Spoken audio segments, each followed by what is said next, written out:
Hoje eu vou te mostrar como fazer um lançamento de um produto novo, quais são as etapas para você lançar um produto novo no mercado, quais são os erros comuns que você comete depois de um lançamento e qual é a postura que você tem que ter para transformar o lançamento num modelo previsível de receita, de venda e crescer o seu negócio através dos lançamentos dos novos produtos. Vou aqui falar dos princípios, quais são as etapas do lançamento, né? Os princípios por trás de tudo, e não necessariamente seguindo a fórmula de lançamento, né? Esse é um contexto que é a primeira coisa que eu quero trazer aqui. Quando a gente fala de lançamento, essa é uma estratégia de marketing usada há séculos, né? Por exemplo, lançamento imobiliário existe há muito tempo, né? Lançar um prédio é muito comum. E a gente teve, né, aqui no nosso mercado digital, a famosa fórmula de lançamento, que derivou quase todos os outros métodos de lançamento, né? O lançamento strike, o lançamento meteórico, o lançamento isso, o lançamento aquilo. Tudo é uma adaptação dos princípios do lançamento que estão na fórmula de lançamento. Por que eu dei esse contexto?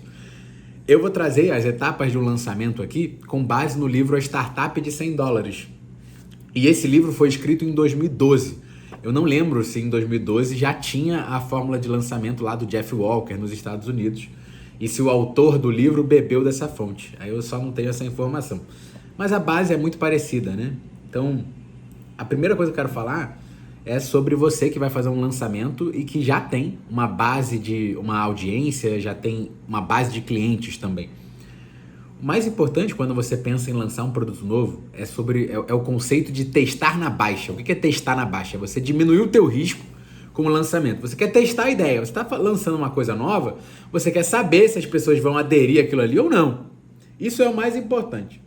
Qual é a melhor forma de fazer isso para quem já tem clientes? É você fazer testes pequenos. Então pega uma parcela dos teus alunos e oferece para eles, marca uma reunião só para sua base de alunos e faz esse pitch para eles, faz essa oferta para eles. Então isso é uma das coisas bem importantes que eu quero ressaltar aqui, é essa mentalidade de testar com pouco risco. Então independente se você está lançando o seu primeiro produto ou se você está lançando um produto novo e você já tem uma empresa rodando, eu quero que você interprete o lançamento de um produto novo como um teste. Isso significa que a ideia é que, cara, mesmo que tudo dê errado, tá tudo bem. Então você investe pequeno e você faz testes em amostragens menores. Se você já tem uma empresa rodando, a forma mais fácil de fazer isso é pegar uma parcela dos teus alunos e fazer uma reunião fechada para eles e vender para eles para ver se a oferta tem aderência. Se alunos comprarem, é bem provável que existem não alunos que comprariam também. E aí depois você faz esse caminho. E se você não tem se você não tem uma empresa rodando, se você não tem base de clientes ainda, eu quero que você pegue os princípios e aplique pensando que, cara, eu não posso investir muito, eu não posso arriscar muito, ou não, poder você pode, né? Mas você não deveria, pensando que você não tem nada validado, você não está agindo com base em nenhuma coisa do seu histórico, né? Você não tem histórico do teu negócio. Então você tem que tomar bastante cuidado aí quando se trata dos investimentos que você faz. Então vamos primeiro, né? Vamos descrever o que é o lançamento e quais são as etapas dele. Isso, lembrando, de acordo com esse livro aqui, A Startup de $100. A primeira etapa, né, é a etapa do vislumbre do futuro. É aquele momento que você vira para sua audiência e fala, eu estou trabalhando em algo que pode te interessar. Pô, vai ser espetacular quando eu tiver terminado. Mas, por enquanto, eu só quero que você saiba que em breve eu vou te dar mais detalhes. É o que aqui no digital, né, a gente chama de burburinho. É antes até da antecipação. É só um burburinho. Tem coisa vindo por aí. A segunda etapa é por que o projeto vai ser interessante. E aí realmente já é aquela etapa mais clássica da antecipação. E a mensagem em geral, né, cara, no meio de uma enxurrada de mensagem que a gente recebe todo dia. Por que alguém deveria parar e prestar atenção nesse projeto? Então a mensagem que você deseja comunicar nessa etapa do teu lançamento é, cara, é por isso que esse projeto vai ser revolucionário. Olha como as pessoas vão se beneficiar e é por isso que você tem que se interessar também. A terceira etapa, então, é o plano para a grande estreia, né? As duas mensagens anteriores que você mandou, como quaisquer outras mensagens, elas se concentraram no projeto em si e não no lançamento do produto. Então, falar só sobre o benefício da coisa, né? Antecipando. O plano para a grande estreia já é quando você entrega um plano mais prático, né? Então, quando que vai ser o lançamento? Como que vai ser? Vai ter algum tipo de bônus para os primeiros compradores? E o mais importante, o que as pessoas precisam saber agora? Agora, o que eu preciso saber agora?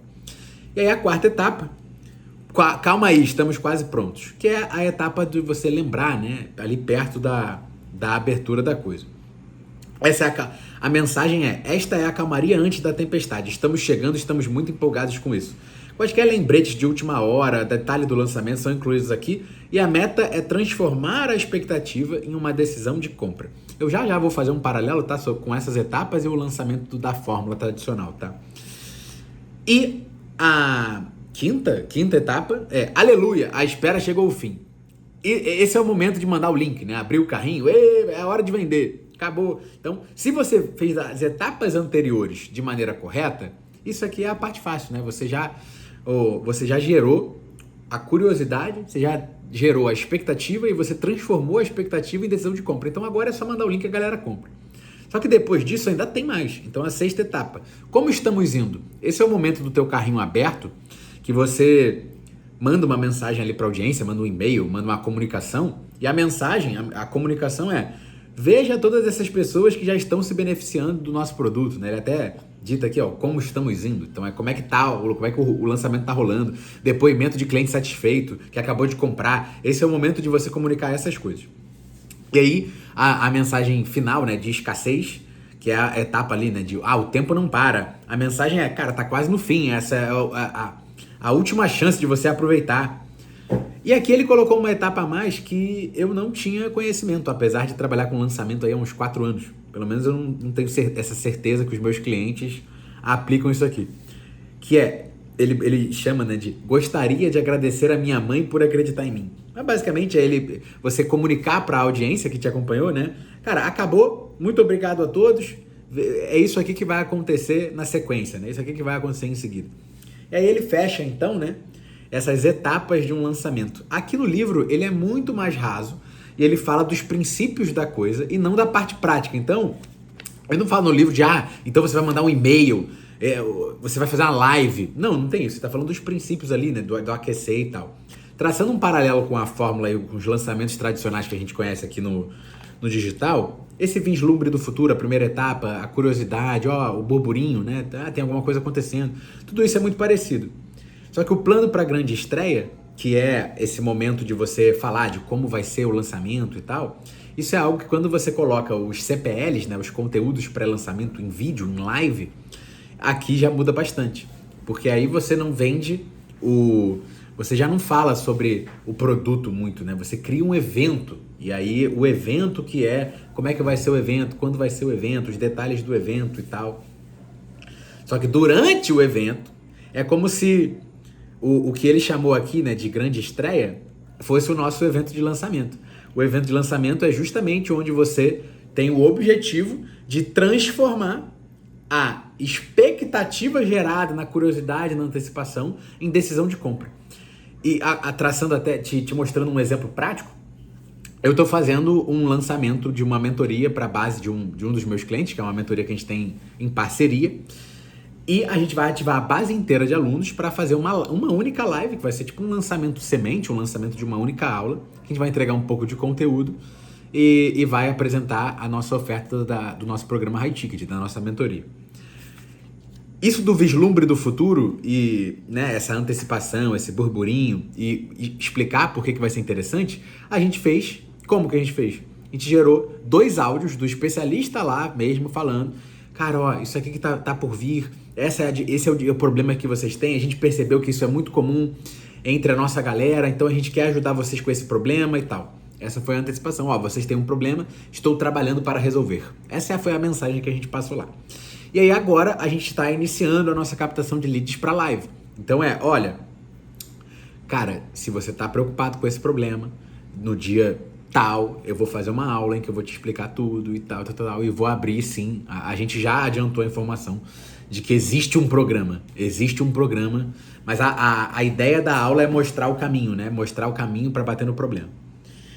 E aí, enfim, a gente vai continuar captando para live e a live vai ter o objetivo de apresentar, entregar um conteúdo para mesmo quem não comprar sair sabendo mais do que sabia antes e conseguindo implementar e evoluindo sozinho.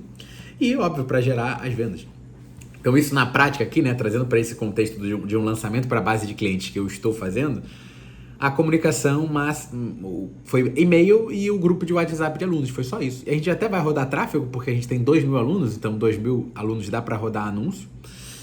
Mas o principal mesmo vai ser através ali do grupo de WhatsApp de alunos, que é um grupo ativo, e o grupo, os e-mails, né, a nossa base de e-mails de alunos, só de alunos.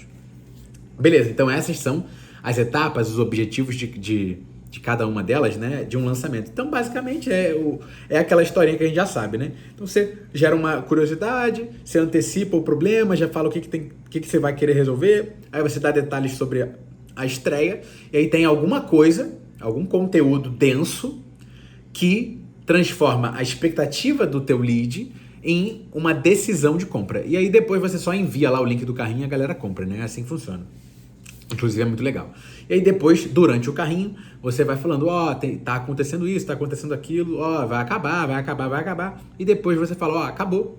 Beijo, tchau. Mas é isso aqui que vai acontecer na sequência. E aí eu quero então, né, trazer para vocês sobre objetivos de lançamentos. Você lançou. Deu ruim, deu bom, estourou em vendas, não vendeu nada. Só que quando a gente fala de lançamentos, nem tudo se resume em vendas. A meta de um bom lançamento não é apenas converter o maior número de clientes possível, mas também preservar o seu relacionamento com outros clientes e reforçar a sua influência. Então aqui no livro ele fala, cara, um lançamento de um produto, isso é algo que está extremamente alinhado com a minha visão. Você tem 3 grandes objetivos. Primeiro é vender, conseguir novos clientes. Segundo objetivo é preservar o seu relacionamento com clientes atuais e potenciais clientes. Ou seja, o teu lançamento não pode queimar quem não comprou. Então você tem lá a tua base de leads. Aí 2% comprou, ou 5%, ou 10%, 20% se for um lançamento pago, né? Sei lá. Beleza, uma galera comprou, uma galera não comprou. A tua comunicação não pode bater em quem não comprou, não faz sentido. É também um objetivo do lançamento você preservar esse relacionamento com os clientes potenciais que decidiram não comprar dessa vez. E o terceiro objetivo é você reforçar a sua influência, né? Se quando a gente faz um lançamento, a gente está chamando mais atenção ali, né? Você está fazendo mais barulho no mercado. Então é extremamente importante que você, falando coisas relevantes e mostrando a oportunidade nos seus lançamentos, batendo nos problemas que você defende, que você resolve e tudo mais, cara, você vai ter ali um feedback positivo. E aí, né, para você que flopou um lançamento, como que você identifica se você está indo para um caminho certo ou não? Se você estiver recebendo feedback positivo de pessoas que não compraram, cara, aí e as pessoas estão querendo ali te divulgar, te apoiar de outras maneiras, que não seja de fato fazendo o Pix que você quis, né? Comprando o produto que você ofereceu, isso já mostra que você está no caminho certo. Então, um grande termômetro de um sucesso de um lançamento é a satisfação de quem não comprou. Porque isso avalia o processo de vendas, né? Quem comprou e ficou satisfeito é porque o produto é bom. Mas para a gente avaliar o lançamento, a gente tem que olhar para quem participou e decidiu dessa vez não comprar. Mas é a pessoa que dá depoimento do lançamento, né? No caso de lançamento pago, isso é ainda melhor, porque são grandes imersões, né? Então você começa a gerar ali uma massa de pessoas que ficou satisfeita com o teu processo de lançar, mas que decidiu não comprar. E você sempre tem que levar em consideração esse grupo de pessoas quando você está desenhando um lançamento novo. Como eu falei, são 3 objetivos. É vender para clientes novos, preservar o relacionamento com clientes antigos e potenciais clientes, né, os leads que não compraram, e reforçar a influência, né, que é o momento de você, cara, chamar mais atenção, fazer mais barulho. Beleza. Acabou o lançamento então, né? O que acontece? E aí eu quero falar sobre alguns erros comuns aí, né, que já vi muitos clientes cometerem, né, depois de lançar e tal. Primeira coisa, depois que acontece um lançamento, a história não chegou ao fim. E aí é importante que você mantenha na cabeça, fechou o carrinho. Você precisa manter na cabeça a geração de valor, sempre. Seja isso, né, independente do modelo do teu lançamento, tá, isso não importa. Então a primeira coisa que você tem que pensar quando você termina um lançamento é, mas como é que eu posso ajudar mais pessoas? E aí isso normalmente desemboca numa ação de downsell.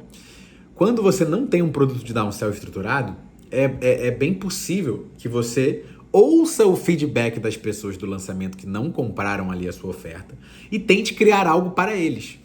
Então eu quero que você sempre tenha essa mentalidade, que é a mentalidade de ajudar o maior número de pessoas possível. Tá, eu tive 1000 leads pro meu lançamento. E aí, cara, só 100 compraram. E os outros 900? Como é que eu vou ajudar essa galera mais? Como é que eu vou ajudar mais? Se você mantiver isso como um princípio de como que eu ajudo mais essas pessoas, você sempre vai criar uma oferta ou outra e vai fazer um downsell ou alguma coisa assim, você vai se mexer. Então essa é a primeira grande coisa, né? Você precisa ter isso em mente. Um erro bem comum, principalmente, é quando você acerta no lançamento. Eu já vi várias pessoas que simplesmente acertaram. Nossa, acertamos. E aí o cara faz o seguinte, né? Nossa, vou comemorar, vou relaxar. E aí ele relaxa por um tempo. E normalmente esse tempo é grande. Isso no passado do digital era ainda pior, né? O cara muitas vezes ele só aparecia para lançar. E aí ele faturava bastante, sumia. E aí queria faturar de novo, voltava. Hoje em dia isso está cada vez mais difícil, né? Mas ainda é um grande erro as pessoas terem um bom resultado e tirarem o pé do acelerador. Só que qual é a questão? O pós-lançamento é o momento que tem muita gente prestando atenção em você. Então não relaxa, você não pode. Você deve comemorar o teu resultado. Fez teu 6 em 7, fez o 7 em 7. Pô, a gente fez aqui para um dos nossos clientes no início do ano, um 7 em 7. Cara, é muito legal, a comemoração é absurdo. Você tem que comemorar.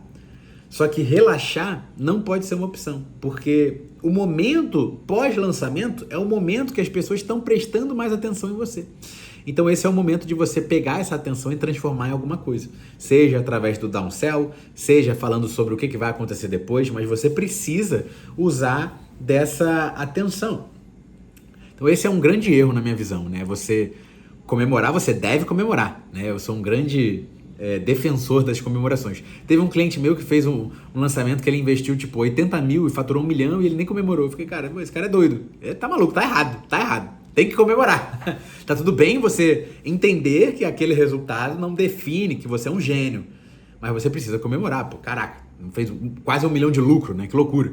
Então, você tem que comemorar. Só que você não pode relaxar, né?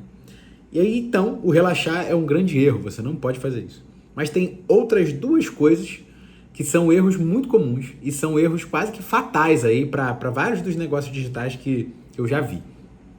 O primeiro é você acertou. Lancei, estourei, fiz um baita resultado.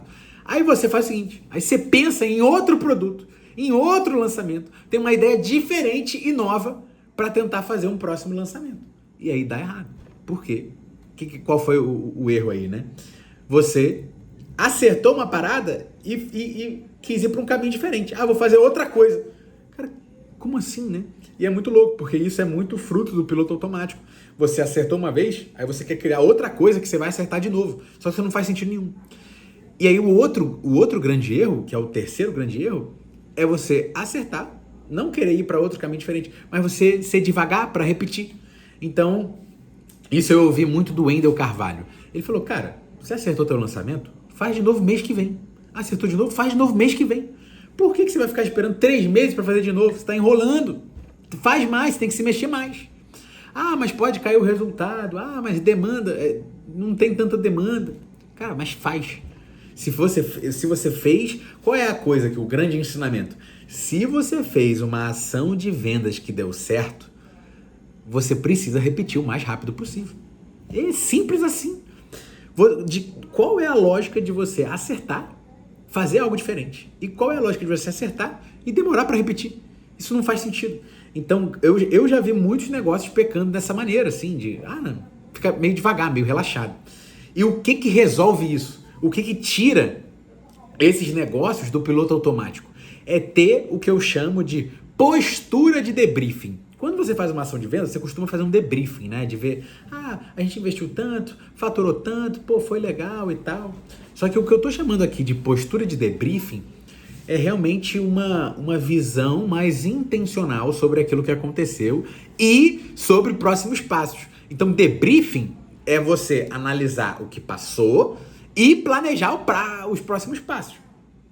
Quando a gente fala de debriefing de lançamento, eu gosto de colocar algumas... E lançamento aqui, na verdade, né, isso é aplicável a qualquer ação de venda. Não precisa ser um lançamento clássico, digamos assim, né? Mas são algumas perguntas chaves que você pode se fazer quando você tiver terminado, estiver analisando um resultado que você teve, para você conseguir definir bons próximos passos. Então, a primeira coisa, cara, o que eu fiz que deu certo?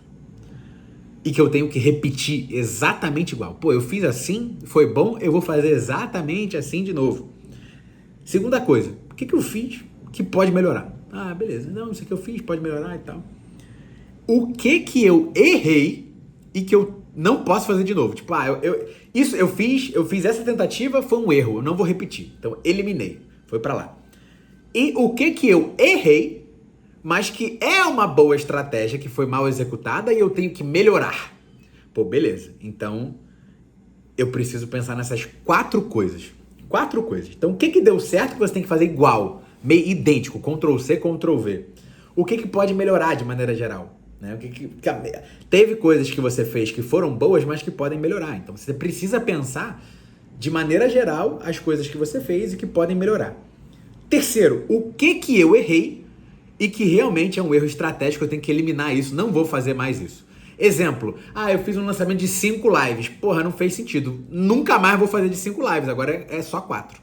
Esse é o tipo de coisa que eu tô falando, né? Então você errou e elimina, você tinha uma quinta live, você eliminou a quinta live porque não foi um teste que não deu certo.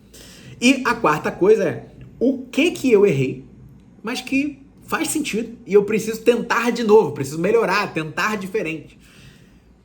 Você ter essas 4 perguntas em mente é o que vai te trazer intencionalidade para analisar o negócio, crescer o negócio, e é o que vai te proteger do piloto automático. Se você sempre fizer uma ação de vendas e sentar para pensar, analisar, fazer esse debriefing, essa intencionalidade é responsável por trazer ritmo para o negócio.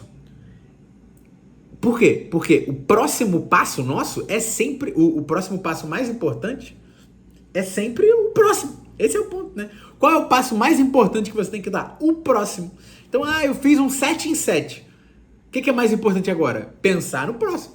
É sempre o próximo passo. É aquela história, né? Para você correr uma maratona, você tem que dar o primeiro passo.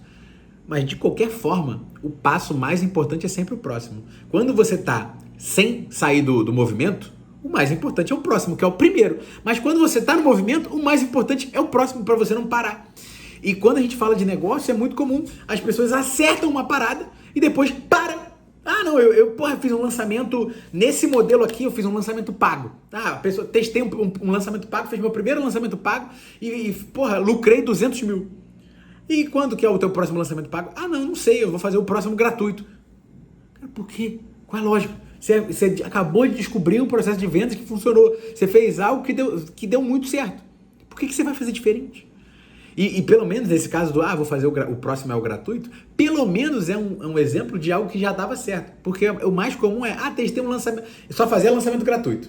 Testei o pago, deu certo. Agora eu vou testar o webinário gravado. Cara, como assim, cara? Porra, não faz sentido nenhum. Então, essa postura de debriefing, essa sua postura intencional, analítica sobre os resultados do teu negócio, ela te protege. Ela te protege do piloto automático, de você ficar guiando o negócio sem rumo. E ela te traz o ritmo também, né? Porque é o ritmo de crescimento, de você estar olhando o tempo todo o que deu certo, o que deu errado, o que tem que melhorar. E isso significa que você está num processo de melhoria contínua. Então, quanto mais tempo passa, melhor você fica, mais você fatura, mais você lucra. Eu tenho um exemplo de um mentorado que, nessa mentalidade, foi fazendo ação por ação e um ano depois, cara, lucrou 200 mil durante um ano, sendo que ele tinha faturado no ano anterior 200 mil com 0 de lucro. Tinha 0 de lucro no ano, ficou, né, aplicando essa postura, um ano depois, 200 mil de lucro. E aí agora, 3 meses depois, já tem aí uns 100 mil de lucro no ano agora de 2026. 100 mil, pelo menos uns 70, vai. Então assim, tá acelerando muito. E isso tem muito a ver com a visão de longo prazo.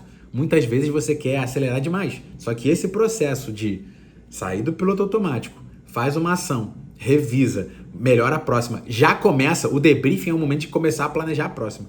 E, cara, isso te protege. Então, ele tá indo no ritmo dele, ele tinha o objetivo de fazer essa transição, né? Ele tem um negócio offline, digamos assim, e tá fazendo a transição pro digital, agora tá com as duas rendas, agora o digital tá fazendo sentido, e daqui a pouco um supera o outro a ponto dele poder largar o anterior.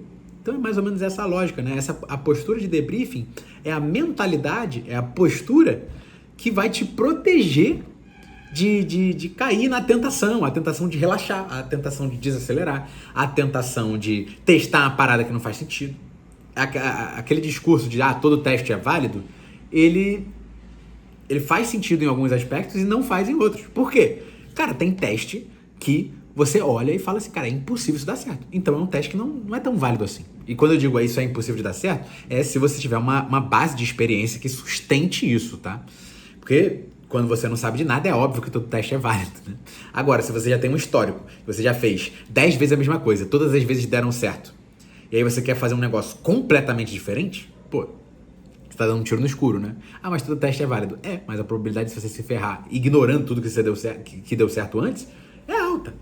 Então esse é o meu convite para você, né? Cara, você precisa ter uma postura de debriefing, uma postura de analisar e seguir teu ritmo. O longo prazo vem, né? Se você hoje tá aí... Pô, quando eu olho pros meus clientes que faturam 2, 3 milhões por ano ou mais, 100% deles tem mais de 3 anos de mercado. 100%, todos têm mais de 3 anos de mercado. Então para de achar que a parada vai ser rápida e vai fazendo esse trabalho. Esse trabalho, ação por ação, melhora um pouquinho, fatura mais. Melhora um pouquinho, não desvia do caminho, não erra, não relaxa. Só segue num ritmo constante e só alegria.